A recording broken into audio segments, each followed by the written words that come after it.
All right, so our Twitter poll question of the day, social media poll question of the day.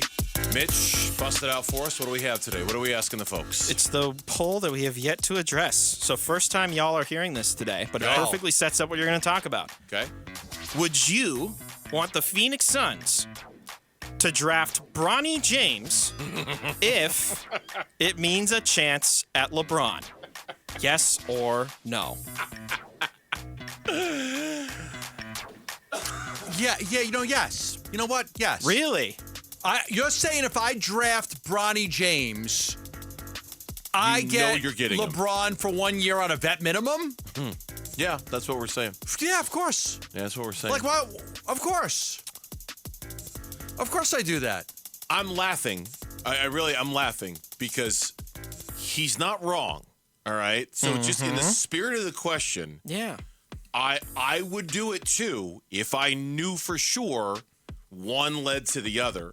I'm just very, very skeptical that this can happen. But in the spirit of the question, I will answer in the affirmative like my friend John Gambadoro and say, yes, if I knew that I could take Bronny James, number 22 overall, and I'm getting LeBron with him for a year on a vet minimum, yeah, I'm doing it. Do you know who the Knicks hired as an assistant coach? No. Jalen Brunson's dad. Oh, yeah. That's right, they did.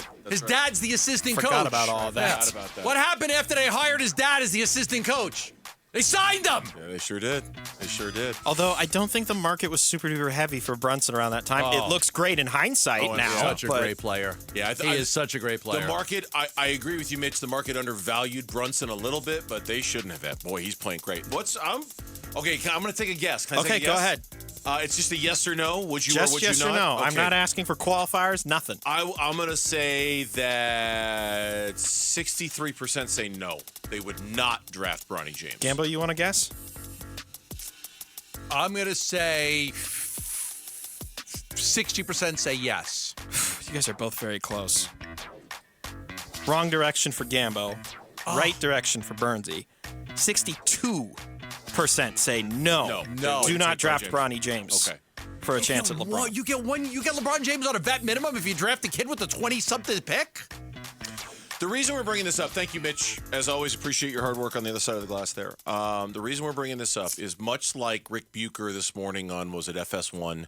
He kind of went there when it came to the Suns should trade Devin Booker, and he actually laid out a compelling argument why they should, because they would get more in return for him than they would anybody else.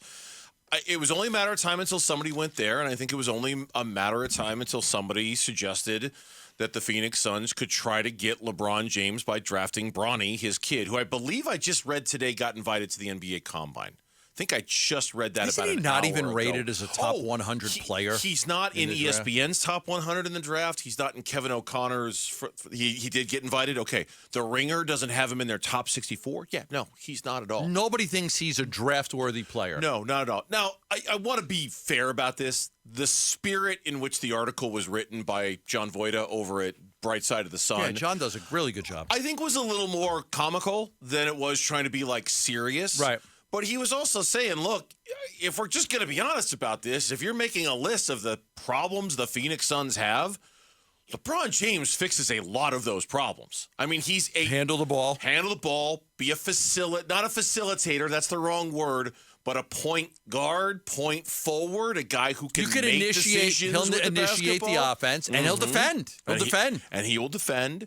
And he's a bigger body, and I'm going to the story because I read the story today, and I'm just kind of, and the article of the story, the title of the article was the best. Hey, tell me a little bit more about this LeBron James fella. And then I'm like, okay, I'm going to click on this and see what he's got to say. Point LeBron. We'd be the oldest team in the history of the NBA. Damn right we would. Size defensively. Yes. Even though it's a little misplaced leadership, right? Like there wouldn't be any of this, hey, who's the leader of the Phoenix Suns? You know what? That guy is. LeBron James is. He's going to come in here and he would be the boss. The problem I have Didn't we once bring in like some guy named Zoran Dragic to be with his brother Goran? Sure, yeah, we did. Didn't we have a guy named Zoran Dragic? Remember, we had Blake Griffin's brother. We had thinking we might get Blake Griffin, Taylor Griffin. We had Robin. We had Robin Lopez, not Brooke. We had Markieff and Marcus Morris. We've always done the brother thing. Yeah, we suck up to the best of them here in Phoenix. We'll suck up. Yeah, what's it take to get? Hey, listen, is Milwaukee doing it? Isn't there like two Antetokounmpos on the Bucks? Yeah. What's the other guy's name? Not Giannis. Not Giannis, but Thanasis. Right. That's what it is. He can't I play. was going to say Thaunis, but I know it's not He Thaunis. can't play. No, we cannot. No, he cannot. I mean, did Zoran Dragic ever, come on. Sometimes you got to do what you got to do. Okay, You got to rub the bunions. You got to rub the bunions. What is it going to take? Rub the bunions. You want to rub the bunions? Yeah. You want that mansion? Rub the bunions. You want LeBron? Draft the kid.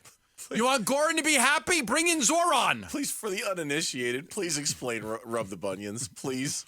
It was a old commercial where there was a very, very old woman that who's rich. Really rich, and she's laying outside, and she's got like this young boyfriend, really young boyfriend, who's just in married shape her for guy, the money, in shape buff guy and who's she's just like, married her for the money. Rub the bunions. Rub the bunions. And he's in there rubbing her feet.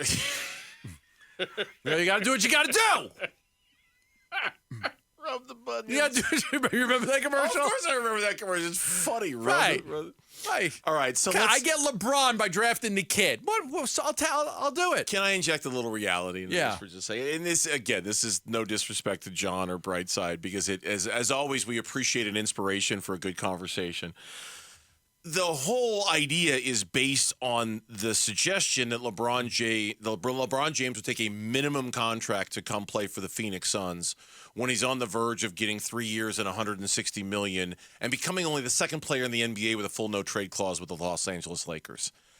I just find it really almost impossible to believe that he would turn down $160 million 3-year contract extension with the LA Lakers in order to take, what would he get, $3 million with the Suns just because they draft Bronny? Whatever the minimum is it for would a be guy higher of than his that, age. I mean, for him, but it strains credibility to say the least to think that LeBron would go, you know what? Yeah, that's where I'm going to go instead. I'm gonna leave $157 million on the table so I can go play with my kid for a year in Phoenix. But okay, for a guy that's made more money than he'll ever spend. It's not like LeBron James hasn't made any money and this is his first big contract. I know. What's more important? Okay, you kill two birds with one stone. Okay, it's not going to happen, but you kill two birds with one stone. You give yourself probably the best chance to win because you're teaming up with Devin Booker and Kevin Durant and Beal, and then you also get to play with your kid on a team that you could probably get him playing time because the team needs depth players. Yeah. Well, you can go play with Hashimura and Austin Reeves and. Well, a lot of people think the big splash the Lakers are gonna make is a trade for Trae Young at some point this offseason. A lot of people believe that's coming, and of course now we know with Darvin Ham getting let go, they're gonna be looking for a new head coach too. I don't love Trae Young. Who will that guy? I don't love him either, Small. but he might be the most attainable star third player they can get on that team. Yeah. It's interesting to think about. He could opt out and be a free agent. He's got plenty of money. He doesn't need the money. But, man, at the end of the day, $160 million is $160 million. I don't know how you're supposed to say no to that. So you'd rather, even if you're not going to win. Well, especially if you know the Lakers are going to draft your kid. Oh, you're going to draft my kid and pay me $160 million? Where do I sign? If the Lakers are going to draft the kid, there's nothing for him to think about. I'm going to get paid, and you know what I mean? Right. He's going to get the best of both worlds in that regard. Thanks for watching Burns and Gambo. Click to see more from the guys and hit the button in the middle to subscribe so you never miss a video from Arizona sports.